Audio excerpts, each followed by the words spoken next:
కావలి నియోజకవర్గ ప్రజలందరికీ నమస్కారాలు.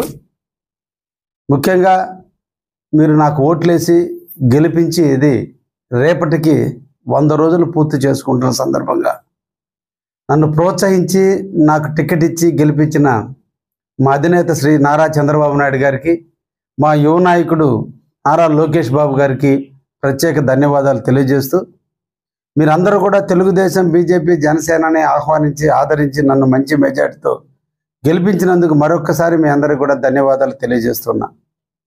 ఎలక్షన్లో చెప్పిన మాట మీద, చెప్పిన దాని మీద నిలబడి కావాలని కాపు కాస్తాను, సేవ చేసే భాగ్యాన్ని నాకు అందించండి అని చెప్పి మిమ్మల్ని అందరినీ కోరిన మీదట మీరు నాకు ఈ అవకాశాన్ని ఇచ్చారు. నాటి నుంచి నేటి వరకు నిరంతరం ప్రజలతోనే మమేకమవుతూ, ప్రజల కోసం తప్పిస్తూ, ప్రజా సమస్యలు పరిష్కరిస్తూ రేపు 15వ తేదీ ఆదివారం నాడు దగదత్తి మండలంలోని దగదత్తి బుచ్చి రోడ్డు గత 3 సంవత్సరాలుగా ప్రజలు రోడ్డు మీద నడకలో, ప్రయాణంలో ఎన్నో ఇబ్బందులకి, ఎన్నో ప్రయాసలకి ఓర్చుకొని ఉన్నటువంటి ఆ ప్రజలందరికీ న్యాయం చేకూర్చే విధంగా రేపటి 15వ తేదీన R&B రోడ్డుకి శంకుస్థాపన కార్యక్రమాన్ని పునఃప్రారంభిస్తున్నాం.